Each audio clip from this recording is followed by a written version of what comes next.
அனைவருக்கும் வணக்கம். வாழிய நலம்.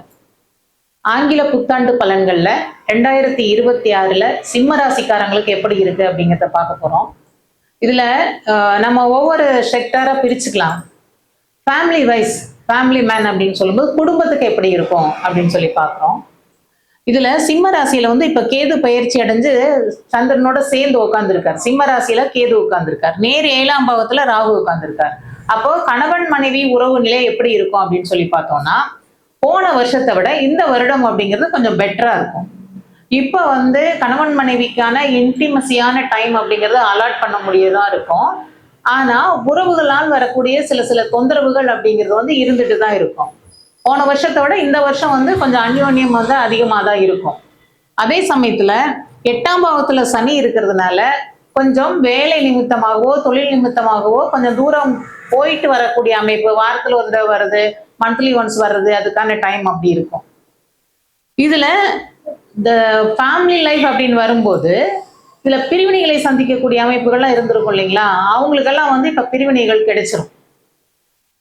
இந்த ஃபேமிலி மேன் லைஃப்ல நீங்க பாத்தீங்க அப்படின்னா புத்திரர்களுக்கெல்லாம் எப்படி இருக்கும் அப்படின்னு சொல்லி பார்த்தோம்னா, குழந்தைங்களுக்கு எப்படி இருக்கும் அப்படின்னு சொல்லி பார்த்தோம் அப்படின்னா, இதுவரைக்கும் புத்திர பாக்கியம் கிடைக்காதவங்களுக்கு இந்த வருடம் புத்திர பாக்கியம் கண்டிப்பாக கிடைக்கும். இல்ல மெடிக்கல் ஓரியன்டாவும் நேச்சராகவே கர்ப்பமாகறதுக்கான வாய்ப்புகள் அப்படிங்கிறது வந்து இருக்கு சிம்மராசி பெண்களாக இருந்தால். ஏன்னா குரு வந்து 3ஆம் பாவம் வீரியஸ்தானத்தை வந்து பாக்குறார். அப்ப வந்து அந்த வாய்ப்புகள் அப்படிங்கிறது நல்லா இருக்கும். அதே மாதிரி என்ன ஆசைப்பட்டமோ அது கிடைக்கணும் அப்படிங்கிற இடத்துல 11ஆம் பாவத்துல குரு சிம்மராசிக்கு 11ஆம் பாவத்துல அமர்ந்திருக்கிறது அப்படிங்கிறது வந்து சிறப்பான விஷயங்களை கொடுக்கக்கூடியது. தொழில் வகையில இவங்களுக்கு எப்படி இருக்கும் அப்படின்னு சொல்லி பார்த்தோம் அப்படின்னு சொன்னா, புதிய முயற்சிகள் வந்து இப்ப வேண்டாம். அதாவது உறவு நிலைகள்லாம் கொஞ்சம் ஸ்மூத்தா இருந்தாலுமே அஷ்டம சனியும் இருக்கு. இப்ப வந்து நம்ம பாக்குறது வந்து திருக்கணித பஞ்சாங்கப்படி பாக்குறோம். இப்ப வந்து 8ல சனி இருக்கு. 8ல சனி இருக்கும்போது எடுக்கக்கூடிய காரியங்கள் தடை தாமதப்பட்டு நடக்கும் அப்படிங்கிற அமைப்பும் கூடவே இருக்கு. இந்த சனி 2ஆம் பாவகமான வருமான ஸ்தானத்தையும் பாக்குறாரு. அப்போ எவ்வளவு வந்தாலும் காணாம போயிடும் அப்படிங்கிற அமைப்பு, நம்மளுக்கு சாட்டிஸ்பேக்ஷன் இல்லாத அமைப்பு இதெல்லாம் வரும். ஒரு ப்ரொமோஷனுக்கு எதிர்பார்த்துட்டு இருந்தோம் அப்படின்னு வச்சுக்கோங்களேன், இந்த ப்ரொமோஷன் கிடைக்கிறதுக்கு, வேலை வாய்ப்புகள் கிடைக்கிறதுக்கான வாய்ப்புகள் எல்லாமே இருக்கு. சிம்மராசியா இருக்கிறாங்க, ஒரு ஃப்ரெஷர்ஸா இருந்தாங்கன்னு வச்சுக்கோங்களேன், அவங்க கொஞ்சம் காம்ப்ரமைஸ் பண்ணி அட்ஜஸ்ட் பண்ணி போக வேண்டிய தன்மை இருக்கும். அவங்க நினைச்ச மாதிரி நினைச்ச சம்பளத்துல கிடைக்காது. கொஞ்சம் சிரமப்பட்டு தான் இருக்கணும். ஒர்க்லோடு ஜாஸ்தியா இருக்கும், கம்மியான சம்பளமா இருக்கும். அதே மாதிரி இப்போ போஸ்ட் மட்டும் பெரிய போஸ்டா இருக்கும், நேம் மட்டும் இருக்கும், அதுக்கான அதிகாரங்களோ அதுக்கான இன்கமோ இல்லாத மாதிரியான சூழ்நிலை இது உருவாக்கி கொடுக்கும். அரசியல்வாதிகளுக்கு எப்படி இருக்கும்? சிம்மராசி அப்படின்னாலே அரசு, அரசாங்கம் சார்ந்த அரசியல் சார்ந்த ஒரு இல்லையா சூரியன். அப்போ இந்த சூரியனுடைய அரசு அரசாங்கம் சார்ந்த விஷயங்கள் அப்படிங்கிறது வந்து கொஞ்சம் டஃப் கொடுக்கத்தாங்க செய்யும். ஏன்னா 7 சனி அஷ்டம சனியினுடைய பாதிப்பு அப்படிங்கிறது இருக்கு. அந்த ராசியை ராகுவும் பார்க்குது. எந்த ஒரு முடிவு எடுத்தாலுமே வந்து ஒரு 4-5 தடவை கன்ஃபியூஸ் ஆகி அதாவது எதுவுமே குழம்பி போய் முடிவெடுக்கக்கூடிய ஒரு தன்மை அப்படிங்கிறதா இருக்கு. அரசியல் சார்ந்து பண செலவுகள் பண்ணலாமா அப்படிங்கிறதெல்லாம் பார்க்கும்போது பணம் இன்வெஸ்ட் பண்ணாம இருக்கிறது வந்து ரொம்ப நல்லது. ஏன்னா நீங்க எதிர்பார்த்த அளவு வந்து கிடைக்காது. வாய்ப்பு இல்லைன்னு சொல்ல முடியாது. குருவனுடைய பார்வை இருக்கு அப்படின்னாலுமே வந்து நம்மளுக்கு அஷ்டம சனி இருக்கு. சனி வந்து நம்ம இருக்கிற கையிருப்பு எல்லாம் காலி பண்ண போறாரு அப்படிங்கும்போது அது கொஞ்சம் நம்ம கவனமா பார்க்க வேண்டிய விஷயம். இதுலயாவது சொத்து பத்துக்கள்ல இன்வெஸ்ட் பண்ணலாமா அப்படின்னு சொன்னா சொத்துக்களில் இன்வெஸ்ட் பண்ணலாம், ரெனோவேட் பண்ணக்கூடிய விஷயங்கள் பண்ணலாம், இருக்கிற தொழிலை எக்ஸ்டெண்ட் பண்ணலாம். பட் புதிய தொழில்கள் அப்படிங்கிறது வந்து தொடங்கக்கூடாது.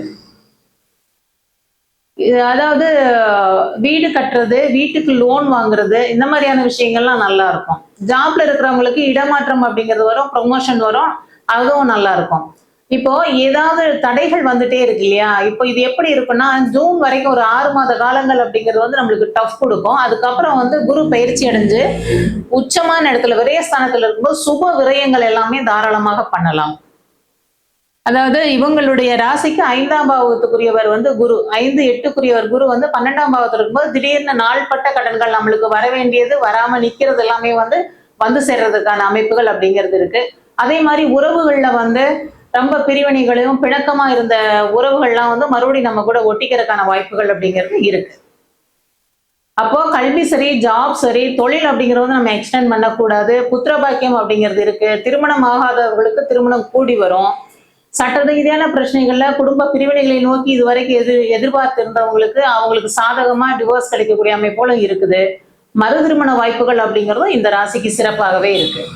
அப்போ 2026 வருடம் அப்படிங்கிறது வந்து 6ஆம் வருடம் அப்படிங்கிறது வந்து சிம்ம ராசிக்காரங்களுக்கு சிரமத்தையும் கொடுத்து அதற்கான பலன்களையும் கொடுக்கும். கடைசியில நல்லதை பண்றதுக்கு காத்துட்டு இருக்கு. ஒரு 6 மாத காலம் தடை தாமதங்கள்லாம் இருந்தாலுமே ஜூன் மாசத்துக்கு அப்புறம் கொஞ்சம் பெட்டரா இருக்கும். 12ஆம் பாவங்கிறது விரயம் அப்படின்னாலும் அந்த இடத்துல வந்து குரு உச்ச நிலையில இருக்கார். உச்சம் பெற்ற கிரகங்கள் வந்து நன்மையைத்தான் செய்யும். அது வீண் விரயங்கள் அப்படிங்கிற மாதிரி போகாது.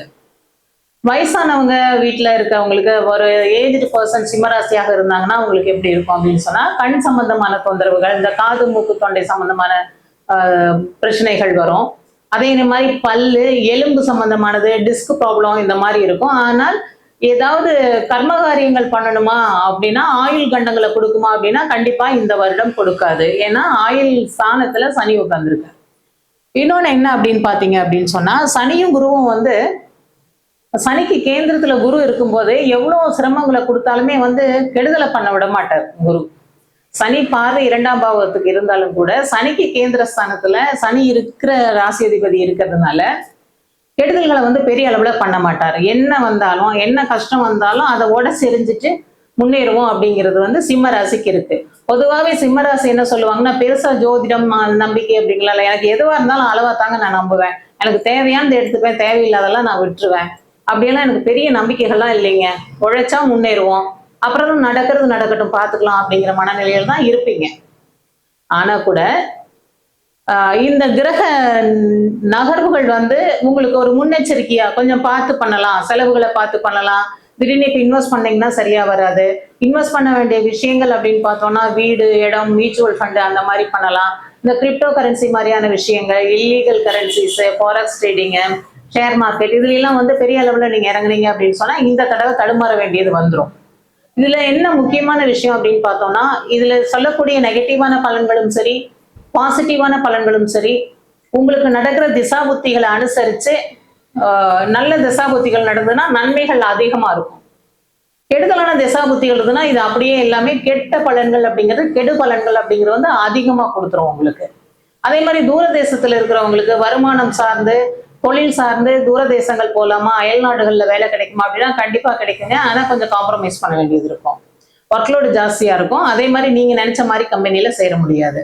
எஜுகேஷன் சார்ந்த விஷயங்கள்ல பாத்தீங்கன்னா பிஹெச்டி பண்ணலாமா, ரிசர்ச் ஓரியன்டான விஷயங்கள் பண்ணலாமா அப்படின்னா அதுக்கெல்லாம் வந்து கேது நல்லா சப்போர்ட் பண்ணுவார். அது தாராளமா நீங்க பண்ணலாம், கிடைக்கும்.